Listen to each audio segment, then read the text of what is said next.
Hi everyone, Vanman here. In the previous challenge run, I tested how fast I could beat Pokemon Red and Blue with just an Electrode, during which Electrode's unparalleled speed stat placed it in the high B tier of Pokemon solo challenges for Gen 1. Today's video is going to mirror the Electrode run by heading straight to the opposite extreme. That's right, today we're going to see how fast we can beat the game with the absolute slowest Pokemon, Slowpoke. At first I wanted to use Slowbro, the slowest fully evolved Pokemon, so that it would be a fair competition against Electrode. But then I thought, no, you know what? Let's make this a genuine retelling of the tortoise and the hare. Let's see if Electrode can outspeed its way to victory, or if Slow and Steady really does win the race. Before we dive into the run, if you like what I do and want to help me continue to provide you with quality Pokemon content, be sure to like, comment, subscribe, and ring the bell so you're always up to date on the newest videos. So how viable is Slowpoke as a solo run Pokemon actually? Well, a lot better than you might think. In researching to prepare for this run, I was shocked at just how diverse Slowpoke's move pool actually is. I mean, look at this. It gets all the best coverage moves that it should have no business learning. Surf, Psychic, Earthquake, Ice Beam, Fire Blast? How in the world does a Water-type Pokemon that's based on an otter learn Fire Blast? Even Confusion, the only move that Slowpoke starts with, is one of the best starting moves you could ask for. So, while yes, we're going into the run just accepting that pretty much all the enemy Pokemon will get the hit in first, and while yes, our other stats are nothing special either, the fact that we have so much access to super effective damage will certainly make this run a tense back and forth between Slowpoke's different strengths and weaknesses. The purpose of this challenge is meant to serve as a first attempt speed run with the following restrictions. I can only use Slowpoke in battle, I can't use any items in battle, I can't use any glitches except the badge boost glitch, I must save before boss battles and then reset if I lose, and finally, I can't use double team, store-bought vitamins, or manipulation of wild encounters. I'll be playing the game at 3 times speed, and for the sake of keeping track of time, I will consider both in-game time and real time as measures of success for this run. Therefore, the final score will be calculated by averaging the 2 times together. Also, the real-time clock will begin after I select the starter from Oak's lab, because for the sake of fairness when comparing Pokemon from one video to the next, I modify the Pokemon to have perfect DVs after I obtain it. As a challenge for the viewer, pause the video and tell me your prediction for Slowpoke's final score. So, with all the rules established, let's get started. I begin by altering the game to replace Squirtle with Slowpoke, which causes the rival to choose Bulbasaur. Even though Bulbasaur's grass typing is super effective against Slowpoke's water typing, Bulbasaur is also a poison type that's weak to Psychic. By viewer request, upon acquiring Slowpoke, I named it Tumbleweed. Shout out to Paul Vanover on YouTube for the suggestion. If you have a suggestion for what I should name my next starter, let me know and I'll use it in a future video. After Tumbleweed's type advantage makes quick work of the rival's Bulbasaur, we head north to fetch Oak's parcel, and then make our way through Viridian Forest, fighting a handful of wild encounters and optional trainers on the way for extra experience. The bug catchers are especially easy because of Weedle's type disadvantage, and because half the time they just use String Shot to lower our speed. Well, joke's on you, pal, that was gonna happen anyway. And now, because the early game Pokemon aren't especially well equipped to deal with special attackers, we can head into Brock's gym at level 9 and defeat the junior trainer to level up to level 10 before facing Brock. Against Brock himself, the Geodude is trivial because of its poor special and the fact that half the time it uses Defense Curl, which does nothing in this matchup, but Onix can actually be a real threat because of Bide. Obviously, if Onix doesn't use Bide, then it will go down without an issue, but if it does use Bide, then we have no choice but to keep using Confusion and just patiently wait for the payback. In this particular battle, Onix does unfortunately open with Bide, but then Confusion actually confuses the Onix, which prevents it from attacking for the rest of the battle, winning us the Boulder Badge. Next, because there are so many incidental Poison-type Pokemon on the enemy trainers' teams, Confusion allows us to bulldoze our way through Route 3 in Mount Moon leading to Cerulean City where we face Rival 2. And even though Mount Moon did give us access to the TM for Water Gun, the strategy here is still just to spam Confusion like it always has been. So, because there's not much nuance to this battle, there's nothing we can really do when Pidgeotto outspeeds and then opens with Sand Attack, allowing it to chip away at our health and knock us out. On the second and third attempts at the rival, we managed to make it past the Pidgeotto, but Sand Attack still gives the other team members ample opportunity to get the KO. And then finally on the fourth attempt, we still get Sand Attacked into oblivion, but the luck was still in our favor this time when Bulbasaur goes for Leech Seed instead of Vine Whip, and we just barely eke out the win with only 5 health remaining. Next, as we make our way across Nugget Bridge and Route 24 leading to Bill's house, we fought a total of 24 Pokemon, only 5 of whom were not weak to either Confusion or Water Gun. So Slowpoke's advantageous typing yet again allows it to bulldoze its way through all the trainers, despite attacking second in many of the battles. Then, as we acquire the SS ticket from Bill and escape rope back to Cerulean City, we head to face Misty. who is also not much of a threat because, although her team has great special, Misty's AI will deprioritize water moves because Slowpoke resists them. So her only options are either Tackle or X-Defend, and since Tumbleweed learned Headbutt at level 22, it has no problem trading Headbutts for Tackles, allowing us to finish the battle in the green, winning us both the Cascade Badge and the TM for Bubble Beam, which I immediately teach to Tumbleweed. And as if to show off how excellent Slowpoke's Learn Set is, the very next battle against this rocket grants us access to the TM for Dig, which has a whopping 100 power, and means that we now have a powerful physical move to contend with special defenders such as the rival's Kadabra. And speaking of, we then make our way to the SSN where we face Rival 4. In the battle, Pidgeotto does unfortunately get off one sand attack, but we're still able to land just enough attacks of our own to take down the Raticate in 2 hits, the Kadabra in 1 hit, and the Ivysaur in 2 hits, again finishing the battle at just 5 health remaining. Next, against Lieutenant Surge, this is where the tension between Slowpoke's awesome move pool and not so awesome stats comes into play, because we have access to Dig to take care of his electric Pokemon, but they will also outspeed and hit us with devastating electric moves. So it will just be a matter of whether we can survive the onslaught long enough to retaliate. In the battle, Voltorb just goes for a failed Screech before being one-shot, then Pikachu was also one-shot after a surprisingly weak Thundershock, after which Raichu swiftly finishes us off with Thunderbolt. Well, that's really not good news, because my speculation is that Thunderbolt will knock us out even from full health, so our victory will just depend on if Raichu elects to use Thunderbolt or not. If Thunderbolt, we lose. If anything else, we win. In the next battle, the same thing happens with Voltorb, then Pikachu just goes for X-Speed, allowing us to go into Raichu at full health. Then, Raichu actually proves my earlier speculation wrong, because Tumbleweed actually survives Thunderbolt on a Sliver, allowing us to one-shot the Raichu on the next turn. Then, trekking across Route 9 and Rock Tunnel, Slowpoke's advantageous typing and move pool continue to shine, because nearly all the enemy Pokemon are weak to either Confusion or Bubble Beam, again allowing us to bulldoze our way through to Lavender Town without a hitch. And now, anyone who's familiar with Gen 1 solo runs knows exactly what's coming next, and knows that Tumbleweed is about to get an enormous power boost, because all we have to do now is head to Celadon City where we complete our shopping errands and grab the drink to give to the Saffron City Guard, after which we head straight to Saffron City and pick up the TM for Psychic, a 100% accurate 90 power stab move that is resisted by almost no Pokemon in the game. After acquiring the TM and teaching it to Tumbleweed, we then head straight to Lavender Town, where we employ the power of Psychic against the rival's team, during which Pidgeotto fortunately doesn't use Sand Attack and just manages a single Gust before going down in 2 hits. Gyarados, however, requires 3 hits, 4 if you count that the last bite caused a flinch, allowing it to bring us into Orange going into Growlithe. Then, all Growlithe does is roar before being one-shot, and Kadabra manages a weak Confusion before being one-shot as well. Then Ivysaur could have knocked us out, but instead makes poor decisions and just uses a couple Leech Seeds and goes down in 2 hits. The reason for Ivysaur's decision, by the way, is that the good AI prioritizes super effective moves, but doesn't take into consideration how much damage those moves will actually deal, if at all. And if there are multiple super effective moves to choose from, in this case Leech Seed and Vine Whip, it will randomly choose between them. Next, after completing the Pokemon Tower mission and acquiring the Pokeflute, Tumbleweed has some serious powering up to do before fighting any more boss battles, and power up he does. First, we head straight to Silphco, where we raid it of its many vitamins and access the TM for Earthquake, then straight to Safari Zone, where we raid it of its vitamins and access the HM for Surf. So do you see what I mean now about Slowpoke's move pool? Even without the 4th move slot, having access to Psychic, Earthquake, and Surf prior to even the 4th gym is already enough to take on most any opponent. And we even have the TM for Ice Beam at the ready in case we need that too. So now that Tumbleweed's stats and moveset are both substantially buffed up, the next order of business is to fight the trainers in Koga's gym for experience, using Psychic against the poison types, Earthquake against the psychic types, and Surf against the ground types. Then, in preparation for Koga himself, I teach Tumbleweed Reflect, which we picked up from the Celadon City Mart.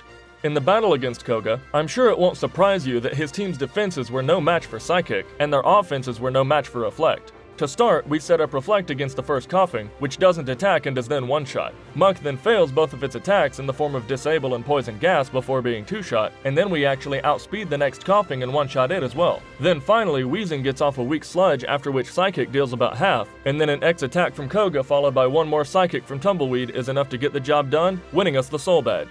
And now that we've defeated Koga, I want to detour in the script for a moment and talk about another subtle advantage that Water-type Pokemon specifically have in these solo challenges for Gen 1, which is that normally, to get a Pokemon that can learn Surf, you have to acquire Lapras from Silphco, which is inaccessible until after you defeat Rival 5, or acquire the Good Rod and go fishing, which is an enormous detour and wastes a lot of time. This functionally means that for most Pokémon, Rival 5 must precede Blaine, since Blaine's gym is inaccessible without Surf. But in the case of a water Pokémon that can learn Surf without the need for Lapras, Blaine almost always comes first because he's far easier to defeat and he offers lots of experience and preparation for what's to come in the future. It's almost comedic at this point, but 2 challenges ago, Bellsprout faced Blaine as the 6th gym leader, then in the previous run, Electrode faced him as the 5th, and now Slowpoke is taking him on as early as slot number 4. So, we surf down to Cinnabar Island, where we complete both the puzzle and the vitamin raid of Pokemon Mansion before we enter the gym. While in the gym, we face all the trainers to level up, during which time Tumbleweed also reaches level 40, at which point it learns one of the most overpowered stat moves in the game, Amnesia. For those who don't know, Amnesia raises the user's special by 2 stages, and since special functions both offensively and defensively, and because Amnesia also badge boosts all the other stats as well, needless to say it can put in some serious work when executed properly. And by executed properly, I mean opening the battle with 3 Amnesias and then sweeping through the rest of the team. So in the battle against Blaine himself, we do just that, and I highly doubt you'll be surprised by the result. Growlithe and Ponyta manage a couple very weak attacks of their own, but apart from that, we one-shot everything and finish the battle in the green, winning us the Volcano badge. So now with the 7th/4th gym leader out of the way, it's time for rival number 5, who, even in spite of Amnesia, turns out to be much more challenging than Blaine. Actually, I'm just kidding. We set up 3 Amnesias against Pidgeot and then one-shot everything just like last time. And now against Sabrina, you'll never guess what happens. Did you say 3 Amnesias and one-shot everything? Well, if so, then you're almost right. It turns out that even with the badge boost, Earthquake isn't quite enough to take out the Alakazam, but all Alakazam does is spam recover the whole battle, allowing us to knock it out in 3 hits, winning us the Marsh badge. Now, I know what some of you are thinking, and don't worry, I didn't forget about Erica. I skipped her on purpose because I knew that Victory Bell's critical hit Razor Leaf would be impossible to get past without being super over-leveled. But now it looks like that we're probably at the point that we can withstand the attack, so let's head back to Celadon and see how it goes. In the battle, I initially contemplated setting up Amnesia, but then I figured that Victory Bell hits so hard that that strategy would actually give it too much time to retaliate. So instead, we just spam Psychic. To my surprise, Tumbleweed actually outspeeds the entire team, allowing for a clean sweep in which we finish the battle at full health, winning us the Rainbow badge. And finally, to round out all 8 gyms in the league, Amnesia once again allows us to set up at the beginning of the fight and one-shot Giovanni's entire team as well, winning us the Earth badge. Okay, so I know that was quite an intense streak just now, but let's pause and evaluate. From now on, Amnesia will make it such that there will only be 1 threat on each of the opponent's teams, namely their first Pokemon that can attack while we're getting set up. First up on the Rivals team is Pidgeot, which I'm not worried about because its moves aren't that powerful. I'm not worried about Lorelei's Dugong because Slowpoke resists the Ice-type attacks. Bruno's Onix is obviously a non-issue. Agatha's Gengar could be a problem if it confuses us, so we may have to reset a couple times against her. Lance's Gyarados won't use Hydro Pump because we resist it, but it does know Hyper Beam, which could be an issue. We may have to keep resetting until it doesn't use Hyper Beam, but I doubt that will be too difficult. And finally, the Champion's Pidgeot isn't a problem either. So, all in all, I'd say I'm fairly confident going into the home stretch of the run. Slowpoke's typing and moveset have proven very effective so far, so let's see if we can keep that streak alive against Rival 6. In the battle, Pidgeot gets us to orange health during the setup before being one-shot with Psychic. Then Rhyhorn is one-shot with Surf. Then, despite the badge boost, Gyarados still outspeeds and gets off a Dragon Rage before going down. Then Growlithe is one-shot, and Alakazam outspeeds and uses Reflect, which prevents the knockout from Earthquake, allowing Alakazam to retaliate and finish us with Psychic. In the next attempt, pretty much the same sequence happens again, leading into Alakazam, except we make it at slightly higher health. And this time Alakazam opens with Reflect and then spams Recover, allowing several more Earthquakes to take it down. However, that unfortunately causes Tumbleweed to level up, negating the badge boost and thus allowing Venusaur to outspeed and knock us out with Razor Leaf. So, with that knowledge in hand, I then decided to feed a few rare candies to Tumbleweed for the purpose of not leveling up in the middle of the battle and therefore outspeeding both the Gyarados and the Venusaur. At the higher level, the next battle goes much smoother and we outspeed and one-shot everything leading up to Venusaur, but then it turns out I was actually incorrect that we would outspeed the Venusaur with the badge boost because it goes first and attacks with Vine Whip. The Vine Whip crits, but it doesn't knock us out, allowing us to retaliate with a one-shot Psychic. Well, it looks like I may have been a touch overconfident about Rival 6, who took a total of 3 attempts instead of only 1 like I speculated. So now moving on to Lorelei, I've already explained how I think she will go down. Am I wrong about this one too? Let's see. During the setup against Dugong, it uses a couple growls, which badge boosts us even further beyond what Amnesia is already doing, and then manages a weak tackle. Then Dugong and Cloyster are both outsped and one-shot. Unfortunately, we then level up going into Slowbro, but the only attacking move it knows is Water Gun, so it can't really do much before being 2-shot. Then Jinx is 2-shot from Earthquake with an intermittent Thrash, and finally Lapras's AI will just spam Body Slam because all of its other moves are resisted by Slowpoke. So even though it does attack twice with Body Slam, that's still not enough to take us out, and Lapras goes down in 2 hits. Up next, our dual Water and Psychic type Pokemon heads to face off against Bruno's Rock and Fighting type Pokemon. I wonder how this will go. Who knows? Well, yes, obviously this fight is just an inconvenience before getting to Agatha, because either Surf or Psychic one-shot the entire team. However, as trivial as the prerequisite to Agatha is, Agatha herself may be the most difficult trainer of the run yet. Both of her Gengar's speed are enormous, so even with the badge boost, they'll still attack with priority and thus have plenty of time to disrupt our game plan. So, with that said, let's see how it goes. To start, the first Gengar opens with Confuse Ray, causing the Amnesia setup to take 4 turns instead of only 3. And then, a couple more instances of hitting ourselves in confusion, and a couple Nightshades from the Gengar bring us into low orange health before Gengar is one-shot with Earthquake, which by the way is preferable to Psychic because Gengar's special is so far superior to its defense. Then Golbat is one-shot with Psychic, but then against Haunter, Confuse Ray and Nightshade are more than enough to knock us out. In the next attempt, I decide to experiment with a different strategy and just attack without setting up Amnesia. My reasoning here is that the attacks could possibly be enough to get the job done without the setup, and if so, all that Amnesia is doing is giving Agatha's team more chances to disrupt our game plan. The first Gengar confirmed my hunch because Earthquake one-shots after a failed Confuse Ray. Then Golbat gets us to about half with Wing Attack and Supersonic before taking 2 hits. Then Haunter gets off a Nightshade before being one-shot. Then Arbok fails both of its attacks before being one-shot. Then all the second Gengar does is Toxic before also being one-shot. Well, we were definitely walking a tightrope by switching to the no amnesia strategy, but at least we got there. And now, in preparation for Lance, I consider teaching either Ice Beam or Blizzard to Tumbleweed to better contend with his Dragon types. But I hold off for now because we need Psychic against Gyarados who resists the other attacks, we need Earthquake against the rival's Alakazam since its defense is so much worse than its special, we need Amnesia to set up for the battle as a whole, and replacing Surf is not even an option. However, even without an Ice-type attack at our disposal, I still think that Amnesia and Psychic will be just enough to get the job done. To start, Gyarados opens with Leer, badge boosting us even further, then brings us to about half with Hyper Beam. Then the recharge turn, in conjunction with us outspeeding from the badge boost, means that Gyarados doesn't get another chance to attack before being one-shot with Psychic. We then outspeed and one-shot both Dragonairs as well, but unfortunately that causes us to level up and negates our badge boost, allowing Aerodactyl to knock us out with Supersonic and Bite. Fortunately though, I still have 2 rare candies in my items pouch, so at this point I feed exactly one of them to Tumbleweed now to prevent the level up in this battle, and save the other one to prevent the level up in the next battle. In the next attempt, Gyarados and the 2 Dragonairs are again no problem, but the Aerodactyl still outspeeds in spite of the badge boost and knocks us out with Hyper Beam. Then in the next attempt, Aerodactyl fortunately fails with Supersonic, allowing us to go into Dragonite in the green. Dragonite leads with a critical hit slam, thus bypassing our badge boosted defense, but our retaliatory Psychic is still enough for us to one-shot the Dragonite and make our way to the champion. So this time, I've definitely learned from my mistake, and I feed my last rare candy to Tumbleweed, bringing it to level 63. So, as well as Amnesia has treated us so far, let's see if it can carry us through one final bout. To start, Pidgeot gets off a Wing Attack and a Sky Attack during the setup, and then uses Mirror Move to attack with Psychic before being 2-shot, bringing us to just over half health. Alakazam then bypasses our souped-up special with a critical hit Psybeam before being one-shot with Earthquake. Then Rhydon and Gyarados are both outsped in one-shot, then Arcanine gets off a weak takedown, and then Tumbleweed levels up? Are you serious? Even the rare candy wasn't enough to stop that? Well, because of that, the Venusaur then outspeeds and knocks us out with Razor Leaf. So, at this point, we need to evaluate our chances here. Even with the maximum experience required to reach the next level, that still isn't enough to prevent the level up prior to the Venusaur. And we have no more rare candies. Literally the only way to stop the mid-battle level up is to go out and train and then fight the entire Elite Four again, which needless to say would take forever.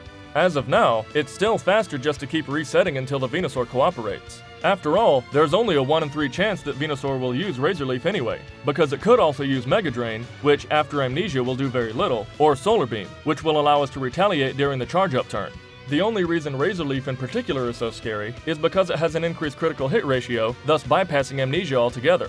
So at this point, I just collect my thoughts and accept that the only way to progress is to simply wait patiently until Venusaur uses either Mega Drain or Solar Beam. It's just irritating that we have to wade through the other team members first before getting to Venusaur in each battle. In the second attempt, we again get to Venusaur no problem, but alas, Venusaur still uses Razor Leaf and knocks us out. But then finally, in the third attempt at the champion, we get a run in which Venusaur instead goes for Solar Beam, allowing one final Psychic to knock it out and make us champion of the Pokemon League. Results. Slowpoke finished the game in 4 hours and 3 minutes game time, 1 hour, 30 minutes, and 34 seconds real time, for a final score of 2 hours and 47 minutes. Conclusion. Slowpoke is, well, slow, and virtually all of its lost time was due to the enemy Pokemon outspeeding, which cost time in its own right, but also because there were several battles, such as Rival 6, Agatha, and the Champion, that were lost specifically due to the enemy Pokemon getting in extra hits that they wouldn't have otherwise, thus wasting time in a more indirect way as well. However, those losses were few and far in between, and literally everything else in the entire run went very smoothly for Slowpoke, and its advantageous typing and move pool meant that it didn't really struggle to get past any major hurdle at any point. In this respect, this Slowpoke run actually reminds me much of the Drowsy run, with the one exception that Drowsy had to train for almost half an hour to get past Brock, placing it in the B tier, whereas there was no such challenge that got in the way of Slowpoke, thus placing Slowpoke in the A tier of Pokemon solo challenges for Gen 1. Take that, Electrode. I guess slow and steady really does win the race. Granted, for what it's worth, Electrode had a faster real time and Slowpoke had a faster game time, so take that for what you will. I realize there are some Pokemon challenge runners such as J-Rose who prioritize game time as their metric, and others such as Scott's Thoughts who prioritize real time. I believe both are valid, which is why I use the system that I do, but if you have a different system that you prefer, you're welcome to use it and adjust my tier list in your mind accordingly. Either way, I think we can all agree that Slowpoke put up an awesome performance regardless. Growing up as a child, Slowpoke was never one of my all-time favorite Pokemon, but today's run definitely made me reconsider, and I hope this challenge brought as much joy to you as it did to me. As I've said before, I'm still a noob when it comes to video editing and content creating in general, so I've made it my goal to try and learn one new tip or trick for every video that will make the production quality that much better each time. In that light, any and all feedback is welcome, so feel free to comment down below any thoughts that you have, as well as which other Pokemon you'd like to see. So far, I've only done Gen 1 solo runs, but please let me know if you want to see other generations, or different types of challenges apart from solo runs altogether. I'd love to read what you have to say. Also, if you're new to the channel, please like the video and subscribe to join our community. This channel is still in its infancy, so thank you so much to those of you who have already taken the plunge and joined me from the beginning. Just like Slowpoke himself, we're moving forward at our own steady pace, but we'll still have an awesome run in the end. See you next time, everyone. Take care.